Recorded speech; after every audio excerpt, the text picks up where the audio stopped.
What is going on, everyone? Welcome back to the channel. My name is Hart, and today I'll be going over my final look core plays for this Sunday main slate tomorrow. $1 million up top, the first on DraftKings. So I'll be talking through my final core plays as well as building out a potential lineup for you guys. Last week's was fantastic, scored 200 points. So hopefully, you guys tailed that.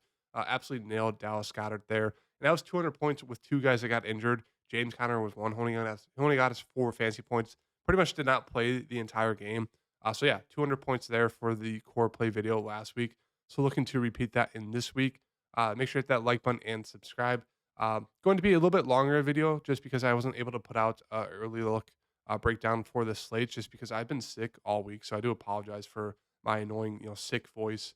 So yeah, it will be a little bit longer video, but yeah, I talked through kind of all my favorite plays, build out the potential lineup for you guys as well as my core plays. And so yeah, I hope you guys enjoyed the video. Hit that like button and subscribe. Do appreciate all the support on these core play videos.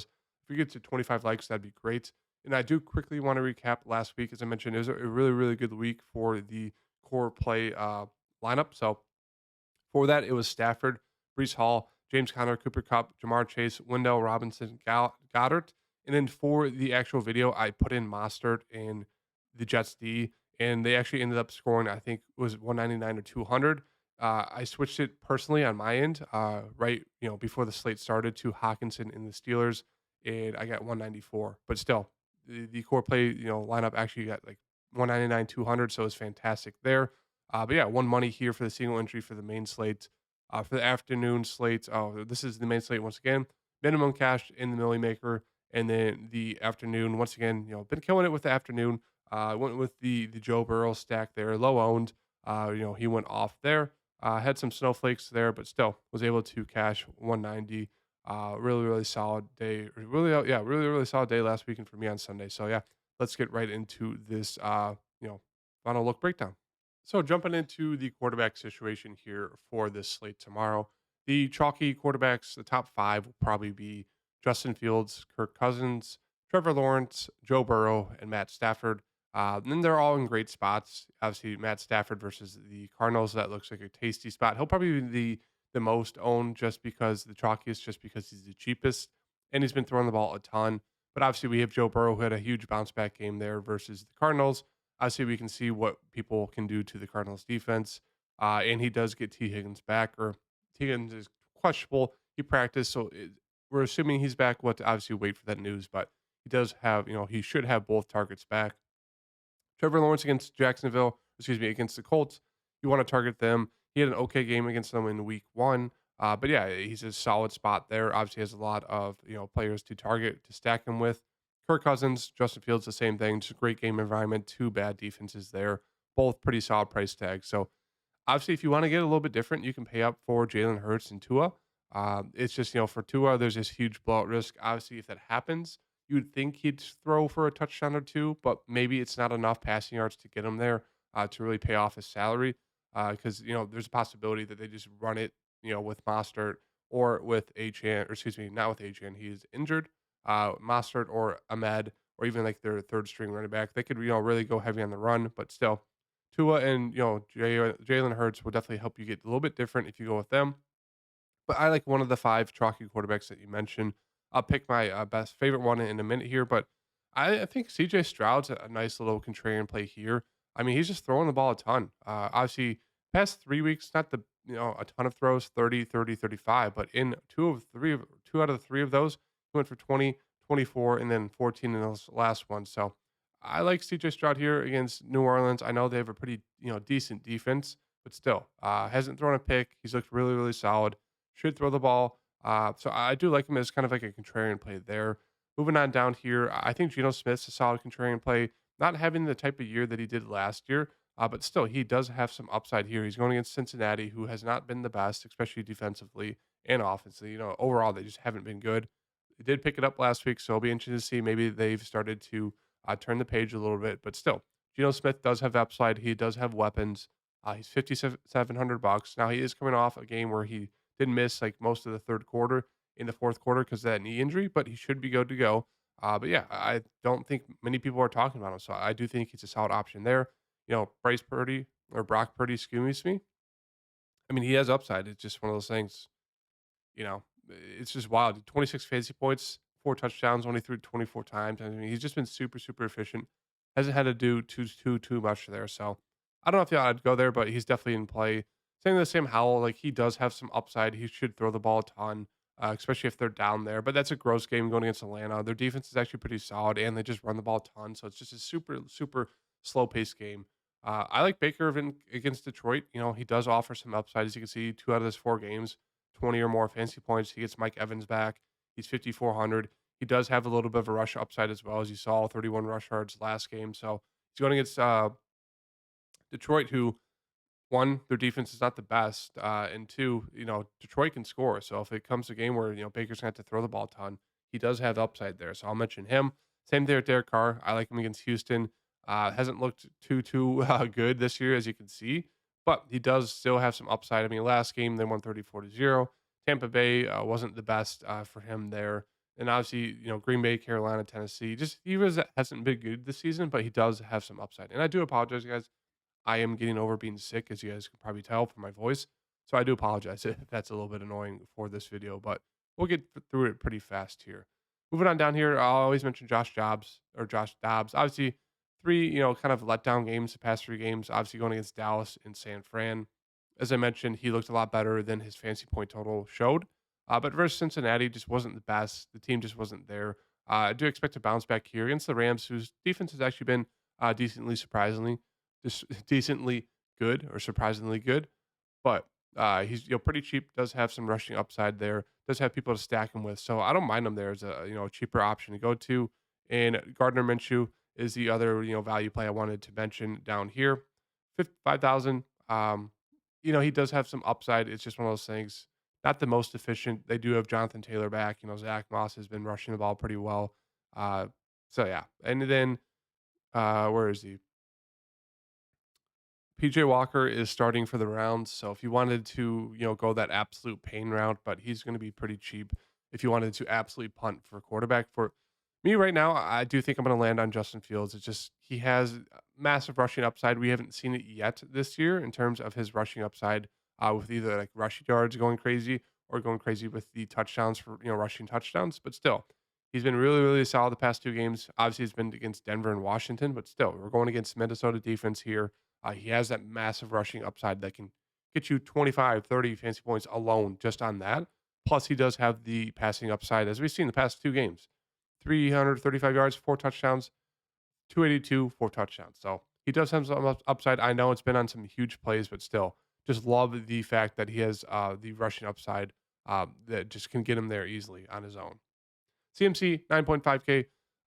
You know, it's just pretty expensive for me to get to. I think there's better, you know, options, but he's just a super safe play up there if you want to go to him. Montgomery going to be in another workhorse role here. No Jameer Gibbs, so he'll be the lead back. Probably see close to 20 attempts. It was nice seeing him get 6 targets there in that Carolina game, but I think it drops back down to maybe 2 or 3. But still, I mean, 7,300 for a guy who's going to see 20 rushing attempts, probably a few targets as well. That's really really solid for him there. He'll be pretty chalky. I wonder if the ownership will drop down on Bijan Robinson. I like him. Only saw 14 attempts there in the backfield, and then 2 targets out of the backfield as well. So only 16 altogether, which is probably his lowest in the season so far. It's tied for week 1. So I like a bounce back spot here for him. As you can see, he's been super efficient. Just for his role sharing the backfield with Algier. So I do really like him here against Washington, a team that has been giving up a decent amount of yards rushing the ball. ETN's in a great spot. Jacobs, Kamara. I mean, there's a lot of people in great spots here. You really don't have to split hairs. Like it's not like you can go with any of these guys. Obviously, the ones that stand out to me probably going to be you know Monty, Bijan, Travis, Kamara. I like those guys. Moving on down here, I don't mind taking a shot on Jonathan Taylor there. They did say they're going to work him in more. Now Zach Moss has been great, but still, you know Jonathan Taylor. They just paid him. They're going to work him in. They're going to start to take away Zach Moss carries. Kyron Williams, he's just getting a massive amount of carries and opportunities. Obviously versus Philly, tough defense. Wasn't the best there, but still, he should see all of the workload in the backfield there. And if you're not going to get to you know Stafford or one of the wide receivers, I do think you should at least land on you know Kyron Williams just with the massive amount of opportunities he is getting.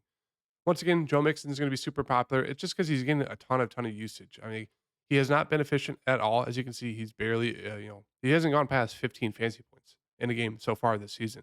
I expect that to change. This could be a great spot here against Seattle. So I don't mind him. I think it's a great week to go three running backs. There's just a lot of good mid-range options here in this running back range. I mean, DeAndre Swift there, 6,100.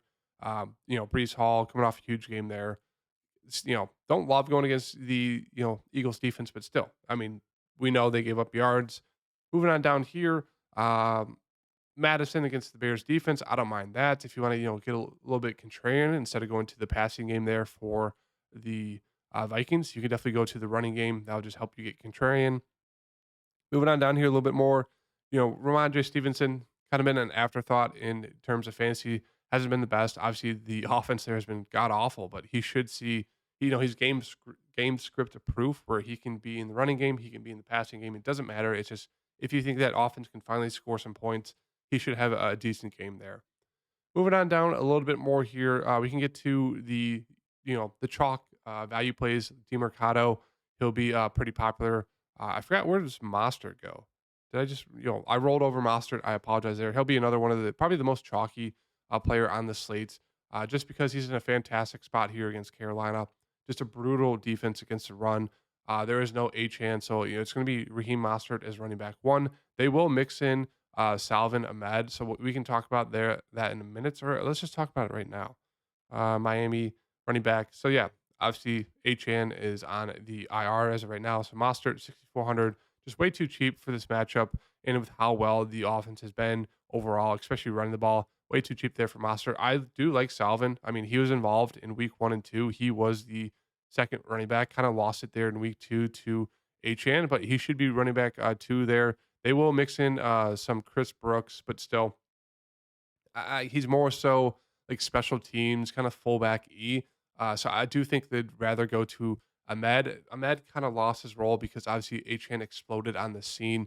Obviously had a huge, huge, big playability, huge play upside, super, super fast, super explosive. And that was kind of Ahmed's role behind Mostert. Obviously, when Achan did that, took over, they didn't need Ahmed. That's why he was a healthy scratch last week. But now with Achan on the IR, expect Ahmed to take back over that running back 2 position where he's more of the change of pace. He's more of the big play guy, the guy who will get targets out of the backfield. So I do like going to him as like a cheaper value play that not a lot of people have been talking about, because also there's no Jeff Wilson. He is questionable. So if he is actually like good to go, I don't think he's officially ruled out, is he? Oh yeah, he's listed for doubtful. So yeah, he's not, again, taken off the IR just yet. So moving on back down here to the cheap running backs. Mentioned DeMercado. They're gonna have a split backfield there with him and Keontae Ingram. You can go to one of them. I don't mind it, but don't love it there. Moving on down a little bit more. If Elijah Mitchell is, questionable, if he misses, if he's good in, I don't mind him as like a, change of pace. If that game does blow out, they could run the ball more. Elijah Mitchell could see, 10 plus touches, could get a touchdown. That could be a solid opportunity there to get a decent player. Or you can go to Jordan Mason as a backup if there is no Elijah Mitchell. Moving on down here, that is really it. Keontae Ingram, as I said, they'll split the backfield there in Arizona. Obviously, DeMercado, they have, Ingram listed as running back 1, but it should probably be DeMercado. We'll have to wait and see for that, but that's kind of my thoughts there. Chuba is going to be running back 1 for Carolina. Obviously, it's a tough spot just because the game script does not favor him for rushing the ball. Might not see 10 attempts if the game blows out pretty fast, but he will be involved in the passing game out of the backfield. So yeah, he still does have some upside, especially if he gets a couple passes. So I don't mind him there as super, super cheap value, 4,300. Even if the game does blow out, he should still see some passing opportunities out of the backfield. And I want to mention, Craig Reynolds, cheap option there, running back 2 behind David Montgomery. Moving on to the wide receiver situation. Obviously, you can't go wrong with Tyreek Hill, Cooper Kupp. Obviously, the big news there is Justin Jefferson, 9,200. I like to go down here a little bit more, though. Jamar Chase, he looks really solid in that game there. I like Devonta Adams here against New England. They've just been brutal, god awful. And he's coming off, probably almost a clear career low in targets there. 4 targets, 4 catches, 45 yards. Just was not involved at all in that Green Bay game. He was very frustrated by it. It wasn't floated around a ton in the media, but still, it was talked about a decent amount how he just wasn't involved. So I expect a huge bounce back game here. Every time we've seen, star wide receivers in spots where they have a very disappointing performance, and during the week they say, "Oh, we're gonna get this guy involved." The guy's always exploded the following week. So really like Devontae Adams there in that spot there. But yeah, I mean, Amon St. Brown, great spot there against Tampa Bay. I like Puka there, 8,000 versus the Cardinals. We know they're going to be pretty chalky guys there. Jalen Waddle's always a solid contrarian piece. Nice to see him finally get 10 targets in a game there against the Giants. Obviously, only caught 5 for 35 and a touchdown, but still, maybe that's a sign there. I don't mind taking a shot on him. Moving on down here, I like Metcalf. Calvin Ridley's really sticking out to me, against Indiana. I do like Chris Olave. He only had 5 targets, only caught 2, but he did catch one for a touchdown, and another one he caught for a touchdown did get called back. I think it was either because he was out or there was a penalty, but he could have had a bigger game there. He's dealing with a little bit of an ankle injury, so maybe that's what's holding him back. But still, I think he's a solid option. But with Justin Fields, I think I'd rather pair him with DJ Moore. I feel like he's just a little bit more boomer bust than Cole Kmet, but still, he's been really, really solid this season so far. Pretty much 7+ targets in the past 4 games. Obviously, it's huge playability, especially with those screen plays, those quick outs to him. So yeah, I really like pairing him with Justin Fields here against Minnesota. He'll be another popular option for this slate. Moving on down here, Pittman looks like he's in a great spot with excuse me, Gardner Minshew back. Gardner Minshew back. Pittman should see some solid targets here from Minshew. Same thing with Josh Downs. He's a very solid value play as well. We'll get to him. I forgot to go over the Bears running backs real fast, so we'll go to them real quick. Another, as you can see, very depleted. But yeah, they will have Dante Foreman. He'll be the main guy, so he's a solid option there, 4,400. And they will mix in. They don't have. I think Darrington Evans is the running back too. They don't even have him listed in the player pool, so it looks like right now you can only play Foreman. Game is a fullback, so I would not play him. So yeah, I mean Foreman looks like a solid option there, 4,400 against the Minnesota defense. But moving on back here to the wide receiver situation. Moving on down, Ayuk looks like a clear wide receiver one. He's been super, super solid so far. I don't mind him. I do like buying in on Debo Samuel, even though there's blowout risk here in this game. They're going against a tough Cleveland defense. Look at the past 2 games for Debo Samuel. I know they've been winning, but you tell me that this dude's going to be happy with the past 2 games. I highly doubt it. I like buying on him here at 6,100 in this matchup. Expect him to be another one of the situations where he gets heavily involved in the game plan to get him going early because three? I don't even think he had 3 targets in 2 games, only 3 catches. Yeah, it's just not what Debo Samuel wants there. So I like buying in on him. Wilson's in a good spot against a pass funnel defense there. Thielen should be super popular. I don't mind going to Mingo, the rookie. He's pretty cheap there for Carolina. It's a great game script. So obviously Thielen's been great. Looks fine there, but I'd rather go to Mingo, who's 3,500. He's seen a decent amount of targets the past yep, every game so far that he's played. I mean, he hasn't gone for a ton of yards, but still, he's seen about 6.5, 7 targets a game on average. 3,500. That looks very appealing as some cheap value down there in the wide receiver range. Moving on back down here to the mid 5K range here for wide receivers. Christian Kirk, 5,400, another one of those guys who's just way too cheap, kind of for the amount of targets he's been seeing, amount of work. I mean, you're paying 5,400 for a guy who's seen kind of like clear wide receiver one upside and ability. So it's interesting how he's not more expensive, but can't really complain about that. 5,400, he looks like he's in a great spot. Moving on down here, Tank Down might play if he's out. Robert Woods, Nico Collins become more viable. Who else do we got here? Osborne, we'll talk about Minnesota real fast here. For wide receiver, obviously Justin Jefferson, huge, huge loss for them right now. So Jordan Addison becomes wide receiver one. Obviously looks great. I would expect around 10 targets for him. KJ Osborne, he's already been seeing a decent amount of targets, kind of sporadic, game 3 and 4, but he should see around 6 to 7, if not more targets. They will mix in Powell as well. He'll be the wide receiver 3. He saw 6 targets, caught 4 for 43. So he looks like a solid option there. Another very cheap value option for this slate tomorrow. So more so as like a bring back, we'll look to. I think right now I'm just going to look to Osborne at 4,400 as a bring back there as of right now. So moving on back down here to, we'll just look real quick once again through the cheap wide receivers. 5K range, Hollywood Brown, he is questionable with the illness. Obviously, if he's out, they'll open up some value there on the Cardinal side. But if he's in, I really like him. I mean, he's been super, super solid. As you can see, 10 targets, 3 out of the past 4 games. Has solid upside, been super, super consistent. As you can see, mid teens fantasy points, 5,300. I think that's a good spot there for him.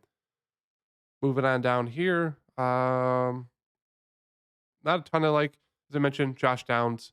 He's been solid. Should see more targets there with Gardner Minshew throwing the ball. Chark will get involved. Once again, game script is solid for him there in the Panthers. Robert Woods, value, solid value there. If there is no Tank Dell, he should see some more targets. As I mentioned, Michael Wilson be solid option if there is no Hollywood Brown.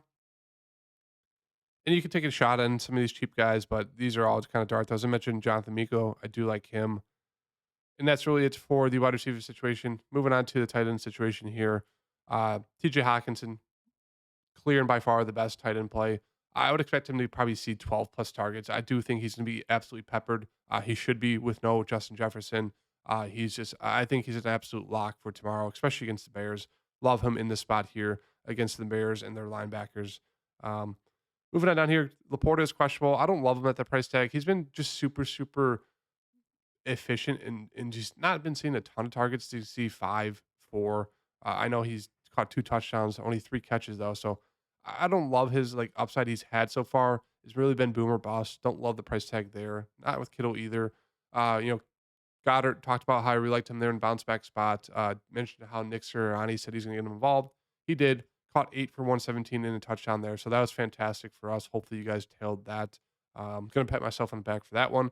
Cole Kmet, if you're going to go with Justin Fields, I don't mind going to Cole Kmet as a cheap option there, a value play, 4,600.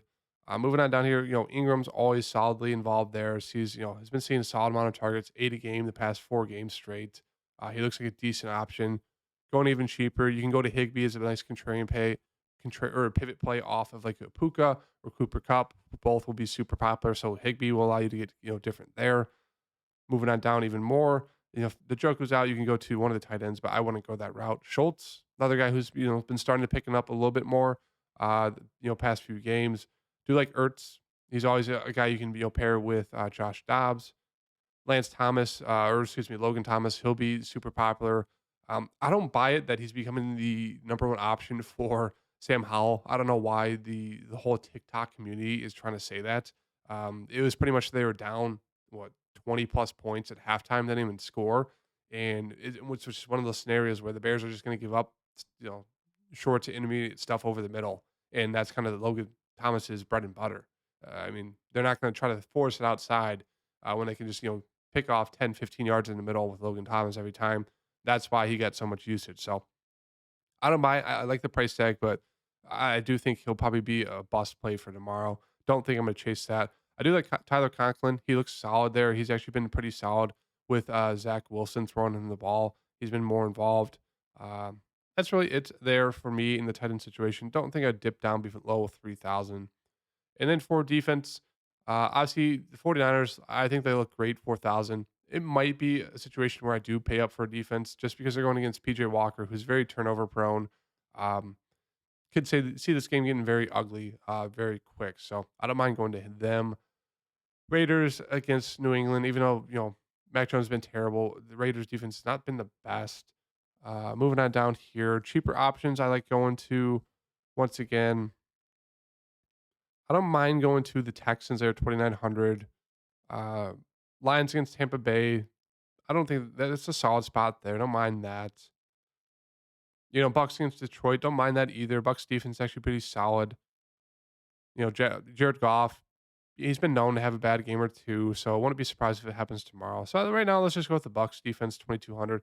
Obviously, we can't fill out this lineup. A little bit too expensive. So let's see right now if we can drop down from Osborne. We'll go to Powell, just a little bit cheaper option there. Still don't have enough to pay up for everyone. So right now, I do think we're going to go to, we'll drop off Debo there. Let's just, instead of Kyron, we'll just go to the chalk route with Mostert. Save $100 there. Without Debo, we'll drop down to wide receiver, a little bit cheaper wide receiver in the mid fives.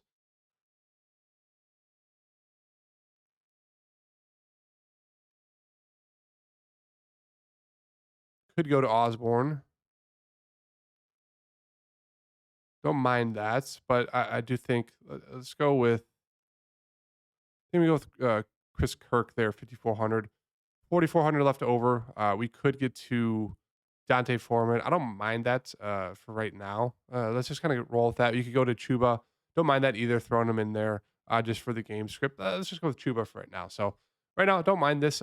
Fields, Mostert, Chuba, Devontae Adams, DJ Moore, Chris Kirk, Hawkinson, Powell, and the Bucks D. So obviously you get the rushing upside there with Fields and the passing upside.